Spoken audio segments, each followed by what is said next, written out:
Hello friends, welcome back to channel.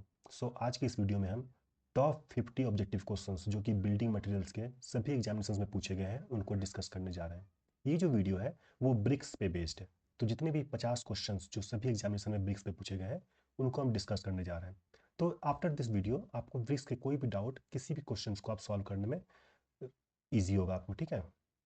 तो चलिए start करते हैं।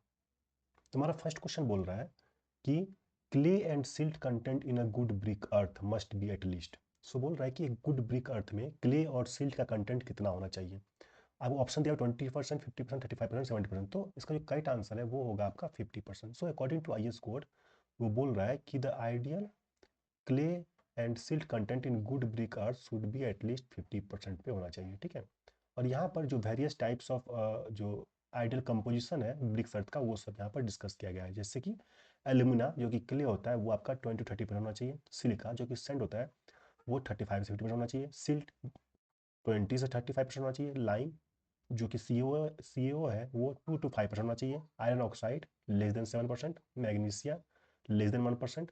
एंड अदर इंग्रेडिएंट्स जो भी है वो 1 to 2% होना चाहिए। तो आपको अगर इसके बेस्ड पे भी कोई क्वेश्चन आता है मान लीजिए, तो वो भी आप इस स्लाइड से आप हेल्प लेके आप उसको सॉल्व कर सकते हो, ठीक है। चलिए नेक्स्ट फॉर्म पे चलते हैं। The standard size of masonry brick की, सो जो मैसनरी ब्रिक का स्टैंडर्ड साइज होता है वो होता है आपका 19 centimetre into 9 centimetre into 9 centimetre.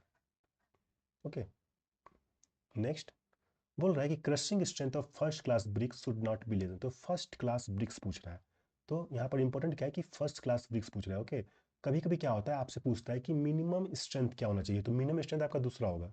So first class BRICS का जो आंसर होगा वो होगा आपका 100 kg/cm²। ओके, सो जो मिनिमम क्रशिंग स्ट्रेंथ है of a first class BRICS वो होता है should not be less then 10 N/mm²। So N/mm² जब आप kg/cm² में कन्वर्ट कीजिएगा तो अप्रॉक्सीमेटली जो है 100 kg/cm² आएगा, ठीक है। तो जो फर्स्ट क्लास है वो हो जाएगा आपका 10 N/mm²। जो सेकंड क्लास है वो आपका 7.5 N/mm²। और जो कॉमन बिल्डिंग ब्रिक्स है वो आपका 3.5 N/mm²। सो अगर आपसे पूछता है कि मिनिमम क्रशिंग स्ट्रेंथ करना चाहिए किसी भी ब्रिक्स का, तो वो होगा आपका 3.5 N/mm²। बट आपको पूछा है फर्स्ट क्लास तो आपका होगा 10 N/mm²। ओके, अगर आपको किसी क्वेश्चन में मिनिमम पूछ रहा है किसी भी ब्रिक्स का, टोटल ब्रिक्स का, तो आपका 3.5 होगा। लेकिन आपको फर्स्ट क्लास पूछ रहा है, सेकंड क्लास पूछ रहा है, तो यहाँ पर आपको डिस्कस करना। तो उसका करेक्ट आंसर जो होगा वो होगा 100 kg/cm², क्योंकि यहाँ पर आपको फर्स्ट क्लास ब्रिक्स की क्रशिंग स्ट्रेंथ पूछी गई है। ओके, नेक्स्ट है what is the size of modular bricks. So modular bricks की जो साइज होती है वो होती है आपकी 19 centimetre into 9 centimetre into 9 centimetre. Next question, king closers are related to. जो किंग्स क्लोजर होता है वो रिलेटेड है आपका किससे, वो रिलेटेड है आपका ब्रिक मैसनरी से। ओके, तो ब्रिक मैसनरी में हम आगे देखेंगे कि जो किंग क्लोजर होता है वो क्या होता है। Next question, the water absorption for good brick should not be more than. तो बोल रहा है कि जो गुड ब्रिक है उसमें कितना परसेंटेज से ज़्यादा वाटर एब्जॉर्ब नहीं होना चाहिए अगर आप उसको 24 आवर्स के लिए पानी में रखते हो तो ब्रिक्स का जो वाटर एब्जॉर्प्शन टेस्ट है वो कैसे होता है, हम ब्रिक्स को क्या करते हैं 24 आवर्स के लिए पानी में रखते हैं और उसका ड्राई वेट लेते हैं, और 24 आवर्स के बाद पानी में रखने के बाद उसका वेट में करते हैं। जो वाटर का वेट है वो उसका जो ड्राई वेट से आपका जो है 15% से ज़्यादा नहीं होना चाहिए, ठीक है। सो 15% जो है आपका नहीं होना चाहिए। कैसे निकालते हैं हम इसको, हम क्या करते हैं हम इसमें ड्राई ब्रिक्स का हम उसको वाटर कंटेंट निकालते हैं। It is latest consider W1 हो गया आपका, ठीक है। और फिर आपको आफ्टर 24 आवर्स हम इसको पानी में रखने के बाद हम इसको वेट करते हैं, वो आ जाएगा W2। सो हम इसका परसेंटेज निकालेंगे, तो परसेंटेज निकालते हैं W2 minus W1। So of it dry weight निकालना है, तो डिवाइड बाय W1 इंटू 100। आपका जो परसेंटेज होगा वो आपका जो है आपका लेस देन 15% होना चाहिए for a good brick. Okay, next question देखते हैं। Clay bricks are made of earth having. तो क्ले ब्रिक्स जो बना होता है उसमें क्या क्या कंपोजिशंस होते हैं, जो कंपोजिशन मैं ऑलरेडी आपको फर्स्ट स्लाइड में दिखा चुका हूँ, वहीं से आपको यहाँ पे लेना है। जो क्ले ब्रिक्स होता है उसका जो बना होता है वो होता है आपका 35 to 70% उसमें क्या होता है सिलिका होता है, और 10 to 20% क्या होता है उसमें एल्यूमिना होता है। Okay, so clay bricks are made of earth having 35 to 70% silica and 10 to 20% alumina. अगले क्वेश्चन चलते हैं। The plasticity to mould bricks in suitable shape is contributed by. So एक ब्रिक्स में प्लास्टिसिटी किस कंपोजिशन के कारण आता है यह पूछ रहा है, ठीक है। तो जो plasticity to the to mould bricks आता है वो आता है आपका एल्यूमिना के कारण। Okay, so the plasticity that allows bricks to be moulded into their shape comes from alumina. Okay, alumina क्या है, यह जो सॉइल आप जिससे ब्रिक्स होता है उसका मेन कंपोनेंट है। ठीक है, सो जनरली जो गुड ब्रिक का अर्थ है उसमें 20-30% क्या होता है, एल्यूमिना होता है बाय वेट। अगर आप इससे ज़्यादा एल्यूमिना प्रोवाइड कर देते हो ब्रिक्स में तो क्या होगा, too much alumina can cause raw bricks to shrink हो जाएगा एंड वार्प हो जाएगा ड्यूरिंग ड्राइंग एंड बर्निंग। उसका शेप जो है वो मॉप्ट हो जाता है, डिस्टर्ब हो जाता है उसका शेप में, जो शेप में आप बनाए हो अगर आप उसमें एल्यूमिना की को ज़्यादा डाल दोगे, उसका जो लिमिट है 20-30% ज़्यादा डाल दोगे तो उसका शेप जो है वो खराब हो जाएगा। ठीक है, तो आपको जो लिमिट है 20-30% वहाँ पर ही आपको देना है, जो कि प्लास्टिसिटी प्रोवाइड करता है टू दैट ब्रिक्स। अगले क्वेश्चन में चलते हैं। The crushing strength of first class BRICS, already हम देख चुके हैं क्रशिंग स्ट्रेंथ जो फर्स्ट क्लास ब्रिक्स होती है वो होती है आपकी 10.5 मीटर पर एम स्क्वायर, जो हम ऑलरेडी पिछले क्वेश्चन में देख चुके हैं। नेक्स्ट बोल रहा है strength based classification of brick is made on the basis of, तो बोल रहा है किस कोड के अनुसार जो है, किस कोड में, आईएस कोड में, इंडियन स्टैंडर्ड कोड में स्ट्रेंथ बेस्ड क्लासिफिकेशन किया गया है और ब्रिक्स, तो वो किया गया है आपका IS 3102। किसमें किया गया है, IS 3102 में आपका स्ट्रेंथ बेस्ड क्लासिफिकेशन आपको किया गया है ब्रिक्स का। चलिए नेक्स्ट में चलते हैं। Water absorption of class 1 bricks और first class brick after 24 hours of immersion in water should not exceed dash of self weight. तो जनरली हमने देखा कि आप पिछले क्वेश्चन में हम आपको 15% दिखाया था, यहाँ पर इसका आंसर जो है वो 20% है। तो जनरली ये वैरी करता है। ओके, 15 से 20% तक आपका जो है फर्स्ट क्लास ब्रिक्स आपका जो वाटर एब्जॉर्प्शन है वो आपका वैरी करता है। सो अगर आपका 15% दिया हुआ तो आप 15% ऑप्शन में क्लिक कीजिएगा। ओके, अगर आपका 20% दिया हुआ तो 20% जो है आप उसको करेक्ट कीजिएगा। नेक्स्ट बोला था compressive strength of common building bricks should not be less than, तो जो अब यहाँ पर आपको मैक्सिमम कोई क्लास का नहीं पूछा है। Okay, first class, second class, third class आपसे नहीं पूछा, आपसे क्या पूछा है, कॉमन बिल्डिंग ब्रिक्स का सबसे मिनिमम जो should not be less then होना चाहिए, वो आपको मैं ऑलरेडी बता चुका कितना चाहिए, वो होना चाहिए आपका 3.5 न्यूटन पर एम स्क्वायर। ओके, 3.5 न्यूटन पर स्क्वायर, ये मिनिमम वैल्यू है किसी ब्रिक्स में। फर्स्ट क्लास में कितना होती है, फर्स्ट क्लास में होती है आपकी 10.5, सेकंड क्लास में कितना होता है आपका 7.5 मीटर पर स्क्वायर, जो मिनिमम होता है थर्ड क्लास ब्रिक होता है उसका होता है आपका 3.5 मीटर पर स्क्वायर। तो यहाँ पे कोई क्लास आपको नहीं पूछा गया है, तो आपको यहाँ पे पूछा गया है तो आपको मानना है पे 3.5 न्यूटन पर एम स्क्वायर। ये क्वेश्चन जो है मुझसे एक बार गेट के एग्जामिनेशन में पूछा गया था, तो वहाँ पर भी आपसे 1 नंबर का क्वेश्चन जो है 1 मार्क्स का क्वेश्चन ये पूछा गया था कि सेम क्वेश्चन था कि the compression of the common building brick should not be less than, तो आपको 3.5 मारना ना कि 10.5 मारना। 10.5 को नहीं मारना क्योंकि यहाँ पे कोई क्लासिफिकेशन आपको नहीं दिया गया, right, first class second class नहीं दिया हुआ, बोला है कॉमन बिल्डिंग का, तो आपको जो मिनिमम है वो आपको 3.5 रुपये में उसका वहाँ पे लिखना है। Next, the number of standard bricks in 1 cubic metre of brick masonry is, so जो 1 क्यूबिक मीटर का जो ब्रिक मैसनरी होता है 1 मीटर क्यूब में, उसमें जो ब्रिक्स आता है वो आता है आपका टोटल 500 ब्रिक्स आ जाता है। ओके, कितना आता है 500 ब्रिक्स उसमें टोटल जो है आपका आ जाएगा। नेक्स्ट चलते हैं।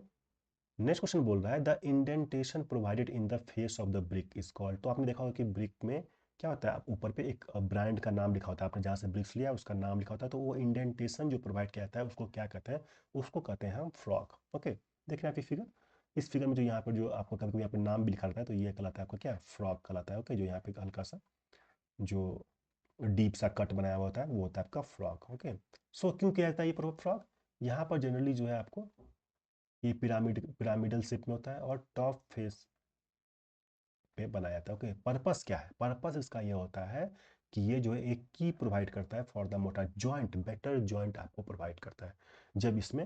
जब इस फ्रॉग के ऊपर क्या होगा, मोटार प्लेस होगा तो यहाँ पर जो है आपका एक बेटर जॉइंट जो है आपको प्रोवाइड करेगा। ओके, ऑल्सो क्या करता है, ये reduces the bricks weight and makes it easier to handle.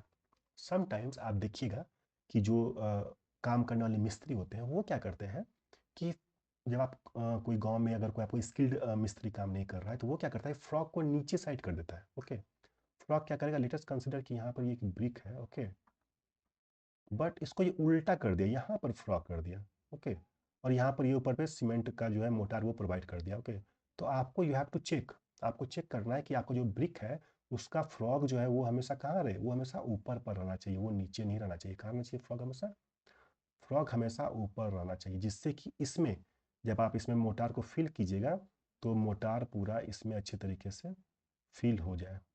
Okay, लेकिन अगर आप इसको पलटा दीजिएगा, फ्रॉक को आप नीचे कर दीजिएगा तो क्या होगा, एक तो इसमें मोटार फिल नहीं हुआ, आपका जॉइंट वीक हो गया, प्लस इसमें एयर भी रह गया आपका, राइट। तो एयर रहने से क्या होगा कि आपका बिल्डिंग जो है वो कमजोर हो जाएगा। लेकिन जब आप अपने फ्रॉक को ऊपर रखिएगा और इसमें मोटार फिल कर दीजिएगा, फिल हो जाएगा, तो उसमें एयर भी नहीं रहा, प्लस आपका जॉइंट जो है वो भी ज़्यादा स्ट्रांग हो गया, राइट। सो ऑलवेज चेक, जब भी आप कहीं पे काम करते हो तो ऑलवेज चेक कि फ्रॉक जो है वो हमेशा करना चाहिए, वो हमेशा ऊपर रहना चाहिए, ना कि नीचे रहना चाहिए। ऊपर पे उस फ्रॉक में mortar you should fill, then उसके ऊपर नेक्स्ट लेयर जाएगा, ठीक है। अगले क्वेश्चन चलते हैं। A layer of dry bricks put below the foundation concrete in case of soft soil is called. तो बोल रहा है जब आप फाउंडेशन पे कंक्रीट बनाते हो तो उसके नीचे सॉफ्ट सॉइल से जस्ट ऊपर हम क्या करते हैं, ड्राई ब्रिक का लेयर प्रोवाइड करते हैं। तो वो ब्रिक का लेयर प्रोवाइड करना क्या कहलाता है, तो वो कहलाता है आपका क्या, soling. So a layer of dry bricks put beneath foundation concrete on soft soil is called brick soling. Soling क्या होता है, ये it is the lowest layer of the structures component and can be made of bricks, bricks provide कर सकते हो, stone provide कर सकते हो, and other building materials which is good crushing strength का जो भी आपका चीज़ है वो आप वहाँ प्रोवाइड करते हो। आप स्टोन प्रोवाइड करते हो, इसका क्रशिंग अच्छा ब्रिक्स प्रोवाइड कर सकते हो। तो ये क्या करता है, ये जनरली जो है आपको फाउंडेशन का जो है स्ट्रेंथ को इम्प्रूव करता है। Okay, improve its strength. Hollow bricks are generally used with the purpose. तो हॉलो ब्रिक्स बोल रहा है कि हम कहाँ पे यूज़ करते हैं, तो हॉलो ब्रिक्स जो है वो हम जनरली यूज़ करते हैं आपका प्रोवाइडिंग हीट इंसुलेशन। तो हॉलो ब्रिक्स जनरली इस टाइप का होता है जहाँ पर कि आपको होल्स बने होते हैं इसमें। ओके, तो इसमें क्या होता है कि बेसिकली ये क्या करता है, आपको इंसुलेशन प्रोवाइड करता है। क्यों, क्योंकि इसके बीच में एयर गैप होता है, राइट। एयर गैप के कारण क्या होता है कि जो हीट ट्रांसफर है वो एक दूसरे से नहीं हो पाता। Okay, so air being a poor conductor of heat further reduces the conduction of heat from outside to the room. लेकिन इसका एक और डिमेरिट होता है कि इसमें ज़्यादा स्ट्रेंथ नहीं होती है। ओके, इसमें बस मिनिमम स्ट्रेंथ होती है। मिनिमम स्ट्रेंथ कितना बताया था मैंने आपको ब्रिक का, 3.5 न्यूटन पर एम स्क्वायर। तो इस ब्रिक्स का डिमेरिट ये होता है कि इसकी स्ट्रेंथ जो है वो 3.5 न्यूटन पर एम स्क्वायर ही होती है। तो जनरली हम इसको as a partition wall use करें। क्यों यूज़ करेंगे, पार्टीशन वॉल हम इसको यूज़ करेंगे। ओके, हम इसको लोड बियरिंग वॉल यूज़ नहीं करेंगे। ओके, हम इसको पार्टीशन वॉल तो यूज़ करेंगे बट हम इसको लोड बियरिंग वॉल जो है हम इसको यूज़ नहीं करेंगे। हम इसको सिर्फ पार्टीशन वॉल यूज़ करेंगे। क्यों यूज़ करेंगे, क्योंकि इसकी जो स्ट्रेंथ है वो 3.5 मीटर पर स्क्वायर होती है और इसका एडवांटेज क्या है, यह हीट इंसुलेशन प्रोवाइड करता है। Okay, next, the shape of the brick gets deform due to rain water falling on hot brick, this defect is known. तो बोल रहा है कि हॉट ब्रिक पे जब रेन वाटर फॉल करता है तो उसका शेप जो है डिफॉर्म रहता है। तो वो डिफेक्ट क्या कहलाता है, वो डिफेक्ट कहलाता है आपका चॉप्स। ओके, वो डिफेक्ट कहलाता है आपका, वो डिफेक्ट कहलाता है आपका चॉप्स। नेक्स्ट में चलता है। The operation of removal of impurities of clay adhering to iron ore is known as, so बोल रहा है कि removal of impurities of clay adhering to iron ore वो क्या कहलाता है आपका, तो वो कहलाता है आपका dressing. Okay, so the process of removing clay impurities from iron ore is called dressing. Clay impurities को आयरन ओर से निकालने का जो प्रोसेस है वो कहता है आपका ड्रेसिंग। क्यों, this process can be carried out using rock crushers to obtain uniform sized ore particle which allows reducing gases to penetrate the ore more effectively. Okay, so जो प्रोसेस एक होता है आपका ड्रेसिंग कहलाता है। नेक्स्ट बोल रहा है brick masonry could fail due to. तो ब्रिक मैसनरी फेल कब कर सकता है, तो ब्रिक मैसनरी का जो फेल का रीजन है वो यहाँ पर तीनों रीजन है। Okay, rupture along a vertical joint in poorly bonded walls. अगर आपका वॉल्स पुअरली बॉन्डेड है तो वहाँ पर वर्टिकल जॉइंट पे रप्चर हो जाएगा। ओके, क्रैक्स आ जाएंगे। शेयरिंग अलोंग हॉरिजॉन्टल प्लेन, तो हॉरिजॉन्टल प्लेन में अगर आपका अच्छे से जॉइंट नहीं है तो वहाँ पर शेयरिंग का प्रॉब्लम आएगा। और देन क्रशिंग, तो अगर आपको ओवरलोड हो रहा है तो वहाँ पे क्रशिंग के कारण भी ब्रिक मैसनरी फेल हो सकता है। अगले क्वेश्चन चलते हैं। The portion of the brick without triangular corner is equal to half the width and half of the length is called. तो बोल रहा है कि अगर कोई ब्रिक है उसका ट्रायंगुलर कॉर्नर एक हाफ यहाँ से कटा हुआ है विड्थ से और हाफ लेंथ कटा हुआ है, तो वो क्या कहलाता है, तो वो कहलाता है आपका किंग क्लोजर। अगर आपका जो ब्रिक है यहाँ पर इसकी हाफ लेंथ कटी हुई है, किंग क्लोजर जो रिलेटेड है आपका ब्रिक मैसनरी से। ओके, सो अगर आपका हाफ कटा हुआ है लेंथ भी और विड्थ भी, देन ये कहता है आपका king closer. Okay, next one चलता है। When a brick is cut into two halves longitudinally one part is called. तो अगर आपका ब्रिक यहाँ पर हाफ में, टू हाफ में कटा हुआ है लॉन्गिट्यूडनली, तो ये कहलाता है आपका क्वीन क्लोजर। ओके, देखें कटा हुआ है हाफ यहाँ पूरा, ये पूरा आपका जो है लॉन्गिट्यूडनली हाफ में कटा हुआ है, तो ये कहलाएगा आपका क्या है, क्वीन क्लोजर कहलाएगा। Okay, brick cut to form queen closer. एक हो गया किंग क्लोजर, एक हो गया क्वीन क्लोजर। किंग क्लोजर में क्या होगा, आपका लॉन्गिट्यूडनली और हाफ विड्थ दोनों हाफ हाफ कटा रहेगा, कॉर्नर कटा रहेगा, तो होगा किंग क्लोजर। और पूरा लॉन्गिट्यूडनली टू हाफ में डिवाइड रहेगा, तो होगा आपका queen closer. Next, the red colour obtained by the bricks is due to the presence of, तो जो रेड कलर बोल रहा है कि ब्रिक्स में किस के कारण जो है प्रेजेंस होता है, तो वो होता है आपका आयरन ऑक्साइड के कारण। ओके, सो जो आयरन ऑक्साइड जो है वो जितना भी होगा उसमें क्ले में, वो आपका उतना आपको रेड कलर आएगा। तो red colour of bricks is due to the presence of iron oxide, also known as rust, in the clay use to make them. Okay, so iron oxide क्या होता है, आयरन ऑक्साइड जो generally होता है आपका less than 7% होता है, but when burned in the presence of enough oxygen it gives bricks the characteristic red color। okay, red color you can say the जो bricks का कलर होता है चेरी रेड कलर होता है, ठीक है। तो चेरी रेड कलर प्रोवाइड करता है किसके कारण, आयरन ऑक्साइड के कारण, जो कि आपको लेस देन 7% उसमें प्रेजेंट होता है, उसके कारण आपका ब्रिक जो है वो चेरी रेड आपको प्रोवाइड करता है। ओके, बट अगर आपने वहाँ पर इनफ ऑक्सीजन नहीं दिया, अगर आपने इनफ ऑक्सीजन नहीं दिया, तो ये आपको क्या करेगा, डार्कर ब्राउन और ब्लैक कलर का भी ब्रिक आपको प्रोवाइड कर देगा। Okay, also the length of time the bricks are fired also affected its colour, तो कलर इन सब चीज़ों पर डिपेंड करता है। अगर आपका इनफ ऑक्सीजन आपने प्रोवाइड किया है उसको बर्निंग के टाइम में, तो आपका रेड कलर आएगा आयरन ऑक्साइड के कारण। अगर आपने इनफ ऑक्सीजन प्रोवाइड नहीं किया, तो वो ब्लैक कलर भी उसी आयरन ऑक्साइड के कारण हो जाएगा, ठीक है। नेक्स्ट बोल रहा है the brick work is measured in square metre in the case of, तो किस कंडीशन में हम ब्रिक वर्क को स्क्वायर मीटर मेजर करेंगे, तो वो आपको यहाँ पर तीनों ऑप्शन जो है वो आपको करेक्ट होंगे। ओके, तो वो होगा आपका हनी कॉम ब्रिक वर्क। अगर आपका हनी कॉम ब्रिक वर्क है, तो वहाँ पर भी आप उसको जो मेजरमेंट करोगे वो आपको स्क्वायर मीटर मेजर करोगे, ठीक है। ब्रिक फ्लैट सोलिंग, सोलिंग करोगे, तो वहाँ पे भी आपको स्क्वायर मीटर में मेजर करोगे। और हाफ ब्रिक वॉल अगर है, और अगर वहाँ पे पार्टीशन वॉल है, तो वहाँ भी आप उसको स्क्वायर मीटर में ही आप उसको क्या करोगे, मेजर करोगे, ठीक है। तो ऑल द ऑप्शन यहाँ पे करेक्ट है। नेक्स्ट बोल रहा है कि the brick work is measured in square metre if the thickness of the wall is, तो यहाँ पर जो है आप, हमने पिछले समय देखा कि जहाँ पर कि हाफ ब्रिक वर्क है वहाँ पर आपको स्क्वायर मीटर मेजर करना है। तो हाफ ब्रिक वर्क यहाँ पे क्या है आपका 10 सेंटीमीटर, क्यों, क्योंकि जो ब्रिक साइज क्या होती है वो होती है 19 mm होती है। विद मोटार हो जाता है कितना, विद मोटार हो जाता है आपका 20 mm साइज ब्रिक्स की। तो हमने पिछले क्वेश्चन में देखा कि हाफ अगर ब्रिक वर्क है, हाफ ब्रिक वर्क है, तो वहाँ पर हम उसको क्या करेंगे, स्क्वायर मीटर में मेजर करेंगे। ओके, तो हाफ ब्रिक पर कितना हो जाएगा आपका 10 सेंटीमीटर हो जाएगा, सेंटीमीटर होगा यहाँ पर, ठीक है। चलिए नेक्स्ट चलते हैं। Which of the following is good for making the bricks, तो बोल रहा है इन तीनों में से कौन सा है जो कि गुड होगा ब्रिक बनाने के लिए, तो वो होता है आपका weathered clay. Okay, weathered clay, कहीं कहीं पे जो है वेदर्ड क्ले भी बोलता है एंड प्लस सिल्टेड सॉइल भी बोलता है। ओके, किसी किसी बुक में आपको सिल्टेड सॉइल का भी होगा आंसर। तो ज़्यादा ज़्यादा आप डालिए कि वेदर्ड के लिए, वहाँ पर ऑप्शन प्रेजेंट होना ही चाहिए। कहीं अगर आपको वेदर्ड प्लस सिल्टेड लिख दिया है देन आप इसको मारिएगा, लेकिन अगर आपको दोनों अलग अलग ऑप्शन में है, तो आप क्या कीजिएगा, आप पहले वेदर्ड क्ले को ही करेक्ट मारिएगा, ठीक है। Next, the process of mixing clay water and other ingredient to make bricks is known as, so हम ब्रिक्स बनाने के लिए क्या करते हैं, क्ले लेते हैं, वाटर लेते हैं, और अदर जो जो भी बनाना है उसमें मिलाते हैं। उस प्रोसेस को क्या बोलते हैं, उसके बाद हम उसको मोल्ड में आ जाते हैं, ठीक है। तो वो जो प्रोसेस है वो कहलाता है आपका, क्या कहता है आपका, नीडिंग कहलाता है। Okay, so the process of mixing clay water and other ingredients to make bricks is called kneading. So क्या ये आपका फाइनल स्टेप्स है in preparing the clay before moulding the bricks. Okay, kneading makes the clay plastic and creates a homogeneous mass, सब आपको uniformly आप इसमें मिला क्या करोगे, जो रखोगे, तो ये प्रोसेस आपका कहलाता है कि आपका नीडिंग कहलाता है।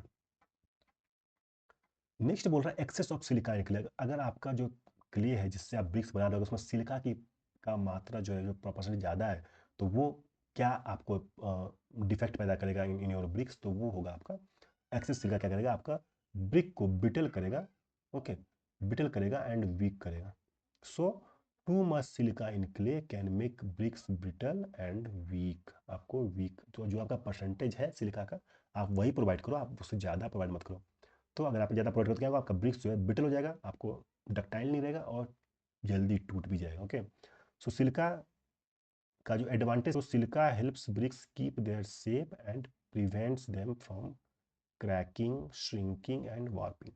बट अगर आप उसको परसेंटेज को बढ़ा देते हो तो वो आपका कोहेजन बिटवीन पार्टिकल खत्म करता है, जिससे आपका जो ब्रिक है वो क्या होगा, आपका ब्रिटल हो जाता है और आपका जो है ब्रिक है वो वीक हो जाता है। ठीक है, next, the minimum compressive strength of second class BRICS should be. तो सेकंड क्लास ब्रिक्स का भी मैंने आपको वहाँ पे परसेंटेज आपको पिछले स्लाइड्स में दिखा चुका हूँ कि मिनिमम कंप्रेसिव कितना होता है, वो होता है आपका 70 kg पर सेंटीमीटर स्क्वायर। ओके, और आप यहाँ पे 7.05 न्यूटन पर mm स्क्वायर भी इसको आप हो गया। ठीक है, तो सेकंड क्लास का हो गया 70 kg पर सेंटीमीटर स्क्वायर, फर्स्ट क्लास का हो गया 100 kg पर सेंटीमीटर स्क्वायर।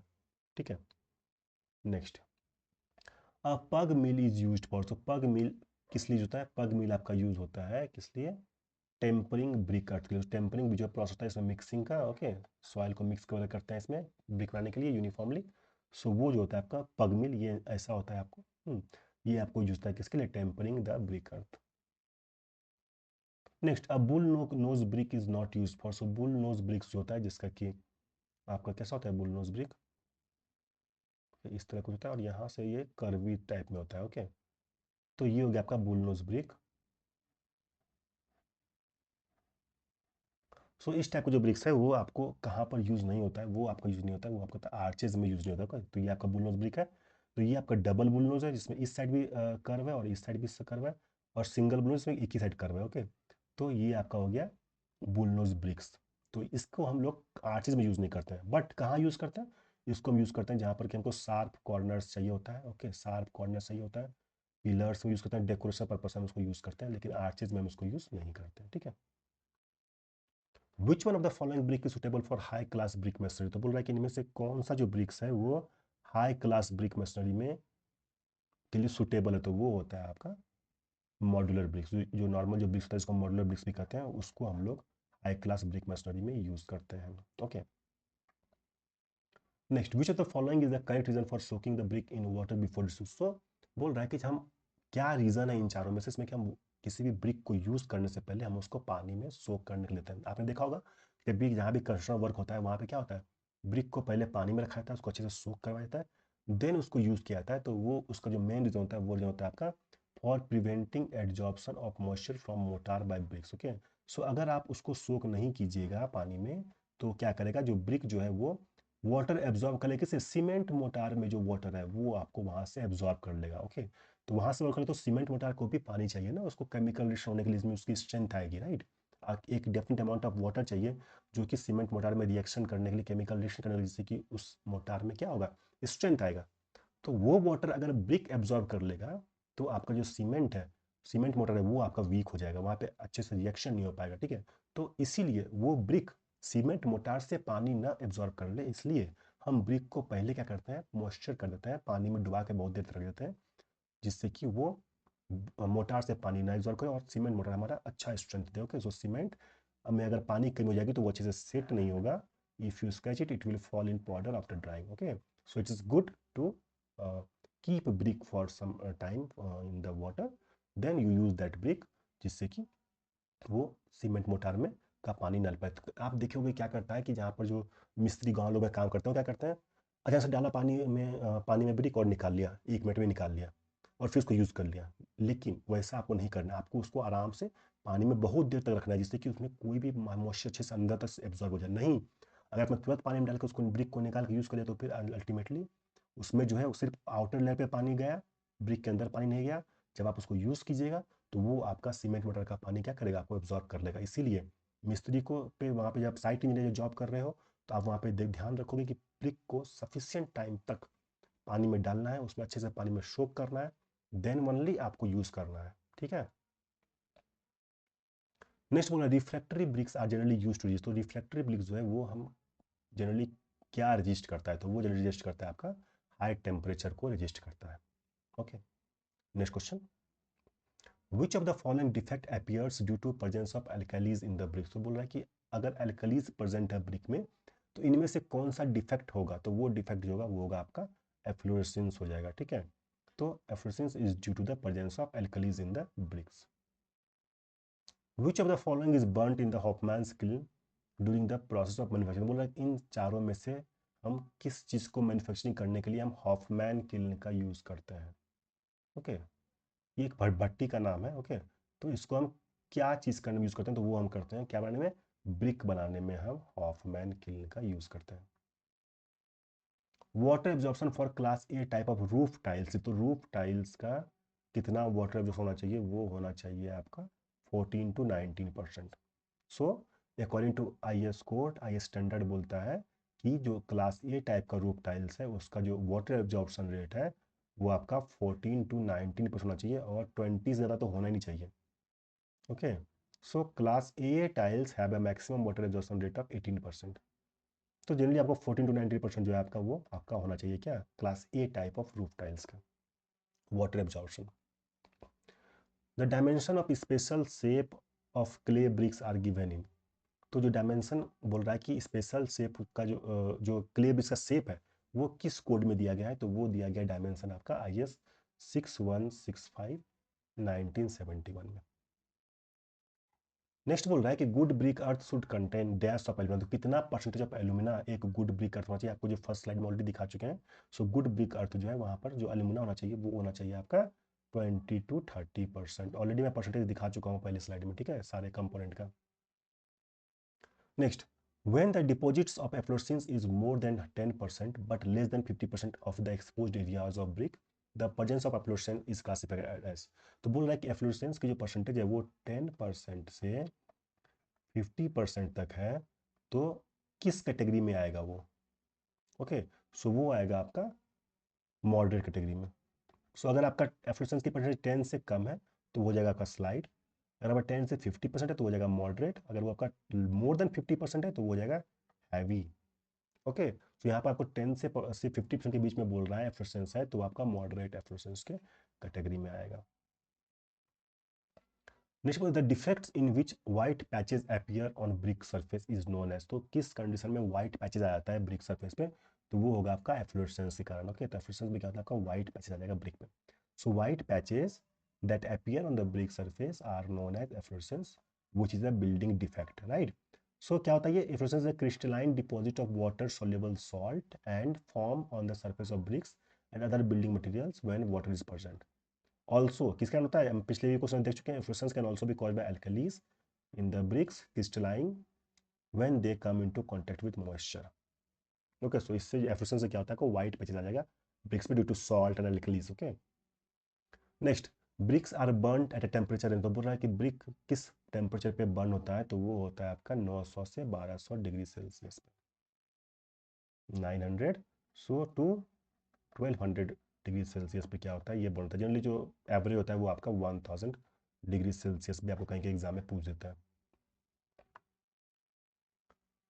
नेक्स्ट बोल रहा है the brick which are extensively used for basic refractories in furnaces are, तो कौन सा ब्रिक है जो कि बेसिक रिफ्रैक्टरीज फर्नेसेस में यूज होता है, वो होता है आपका magnesite bricks. Okay, so basic refractory bricks are used to line furnaces, kilns, fire boxes, fire places and other fire resistant building, तो जहाँ पर भी हाई हीट जनरेट हो रहा है वहाँ पर हम मैग्नेसाइट ब्रिक्स को यूज़ करते हैं, जिसका कि कैपेसिटी होता है वो होता है आपका 21 डिग्री सेल्सियस तक रजिस्ट करने की कैपेसिटी होती है, इसलिए हम इसको किल्स में यूज़ करते हैं, फर्नेसेस में यूज़ करते हैं, फायरफॉक्स में यूज़ करते हैं। ओके, तो मैग्नेसाइट ब्रिक्स में और क्या क्या होता है देखिए, मैग्नेसाइट ब्रिक्स जो है वो बनाता है made from fire clay containing 85% magnesium oxide, 3 to 5% iron oxide and the balance lime and alumina. These bricks can withstand temperature of up to 21 degree Celsius, जिसको कि हम लोग फर्नेसेस में लाइनिंग के लिए यूज करते हैं। तो आपका magnesite bricks. In brick masonry mortar strength क्या होना चाहिए, मोटार स्ट्रेंथ ब्रिक से मैच करना चाहिए या ज़्यादा होना चाहिए या कम होना चाहिए या सेम होना चाहिए या उस दोनों में कोई रिलेशन नहीं होना चाहिए। तो जो ब्रिक मेसनरी है उसमें क्या होता है कि जो मोटार स्ट्रेंथ है वो आपको मैच करना चाहिए ब्रिक स्ट्रेंथ से, ठीक है, ब्रिक स्ट्रेंथ से आपकी मैच। आपको अगर याद होगा, अगर आपने ब्रिक का टेस्ट किया होगा कंप्रेसिव स्ट्रेंथ टेस्ट यूटीएम में, ओके, तो हम क्या करते हैं ब्रिक के ऊपर जो फ्रॉग होता है हम फ्रॉग में क्या करते हैं मोटार भर देते हैं, भरते हैं, मोटार भरते हैं, देन हम उसको ब्रिक को टेस्ट करते हैं। दैट मीन्स हम ये कंसिडर करते हैं कि ब्रिक की जो स्ट्रेंथ है वो मोटार के स्ट्रेंथ के बराबर है। Okay, so motor strength should match brick strength. Next, When provided with altering course of A all header and B all stretcher, the front elevation of such brick must be designated. तो बोल रहा है कि altering course पे, alternating course पे headers है, फिर stretcher है, फिर हेडर्स है, फिर स्ट्रेचर है, तो उस टाइप के बॉन्ड को हम क्या कहते हैं ब्रिक मैसनरी में? तो उस टाइप के बॉन्ड को हम कहते हैं इंग्लिश बॉन्ड। देखिए, एक हेडर है, फिर एक स्ट्रेचर है, फिर एक हेडर है, फिर एक स्ट्रेचर है, फिर एक हेडर है, फिर एक स्ट्रेचर, तो इसको हम कहते हैं इंग्लिश बॉन्ड। स्ट्रेचर बॉन्ड में क्या था? स्ट्रेचर बॉन्ड में सिर्फ स्ट्रेचर ही है, तो होगा स्ट्रेचर बॉन्ड। फ्लेमिश बॉन्ड में क्या होता है? अल्टरनेट जाएगा, एक हेडर एक स्ट्रेचर, एक हेडर एक स्ट्रेचर, एक हेडर एक स्ट्रेचर, ये होगा फ्लेमिश बॉन्ड। और हेडर बॉन्ड में सिर्फ हेडर जाएगा, तो जो इसका करेक्ट आंसर है वो आपका English bond will be the correct one. Next question बोल रहा है the compressive strength of heavy duty bricks as per IS 2980-1962 should not be less than. तो बोल रहा है इनमें से कंप्रेसिव स्ट्रेंथ जो है, इनमें से हैवी ड्यूटी ब्रिक्स का वो क्या होना चाहिए स्ट्रेंथ? कंप्रेसिव स्ट्रेंथ जो होती है वो हैवी ब्रिक्स होता है, वो होता है आपका 440 kg/cm²। So these are free from cracks, flaws and nodules in free line. The burnt clay bricks having a compressive strength of more than 40 Newton पर उसका, तो न्यूटन को इसका आप केजी पर कन्वर्ट कीजिएगा तो आपको 440 kg/cm² में आएगा। अगर आपको न्यूटन पर mm स्क्वायर पूछ रहा है तो आपको 40 लिखना है। ओके, 40 न्यूटन पर mm square are known as heavy duty bricks and are used in masonry of heavy engineering work, जहाँ पर की ब्रिजेज है, इंडस्ट्रियल फाउंडेशन है, मल्टी स्टोरी बिल्डिंग है, वहाँ पर हम इसको हैवी ड्यूटी ब्रिक्स को यूज करते हैं, क्योंकि यह जो है इसकी लोड कैरिंग कैपेसिटी होती है वो बहुत ज़्यादा होती है। आपका क्या होता है, जब आप फर्स्ट क्लास ब्रिक्स यूज करते हो तो उसकी स्ट्रेंथ क्या होती है? उसकी स्ट्रेंथ होती है आपको 100 kg/cm², right? First class BRICS का जो हम जनरली यूज करते हैं, राइट। लेकिन जो हैवी ड्यूटी ब्रिक्स है, हैवी ड्यूटी ब्रिक्स को आप 440 kg/cm² होती है, तो जहाँ पर कि ज़्यादा लोड आ रहा है वहाँ पर हम इसको यूज करते हैं। नेक्स्ट बोल रहा है the relation between the strength of brick masonry FW, the strength of BRICS FB and strength of motor FM is given by, जहाँ पर कि KW एक कोफिशिएंट है जो कि है based on layout of BRICS and the joint. इसमें क्या रिलेशन है? तो इसमें रिलेशन है वो होता है आपका FW equal to KW/FB into FM।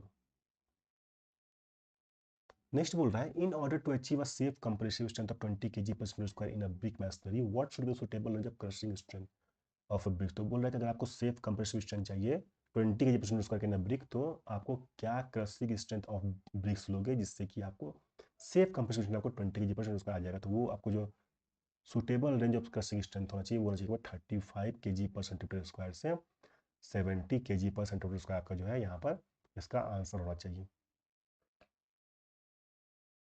Next बोल रहा है कि modular bricks are of nominal size 20x20x10 cm and 20% of the volume is lost in mortar between joints, then what is the number of modular bricks required per cubic metre of brick work. तो बोल रहा है कि modular brick का nominal size जो है वो आपको 20x20x10 cm है, जो कि 20% जो है वॉल्यूम वो लॉस्ट हो जा रहा है मोटार जॉइंट से, ठीक है। तो इसमें से कितना, एक क्यूबिक मीटर में कितना मॉड्यूलर ब्रिक्स आएगा, तो इसका कैलकुलेशन आपको देखना पड़ेगा। यहाँ पर मैंने क्वेश्चन दिखा गया है। तो जो मॉड्यूलर इसका नॉमिनल साइज, अगर आपको नॉमिनल साइज पूछ रहा है तो वो होता है 20x10x10, बट जो एक्चुअल साइज क्या होता है? एक्चुअल साइज होता है आपका 19x9x9। तो मोटार कितना लग रहा है आपको? मोटार, क्योंकि ये जो साइज है आपका ये आएगा आपका आफ्टर मोटार, ठीक है।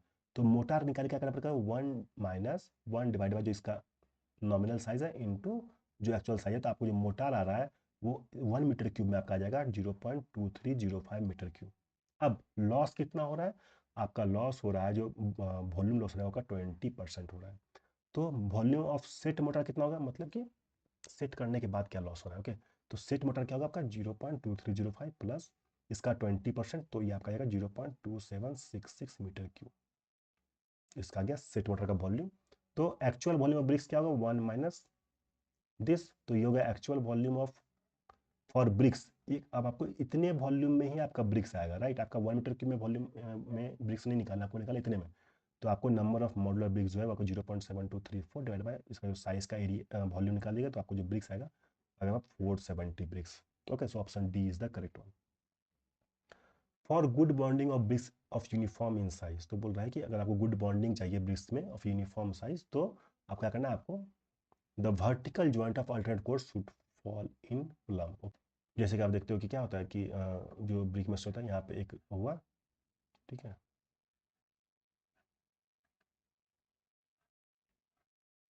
तो नेक्स्ट जो ब्रिक्स है वो कैसा होता है, वो यहाँ पे होता है, राइट। और फिर इसके बाद नेक्स्ट लाइन कैसा होता है, वो ऐसा ही होता है।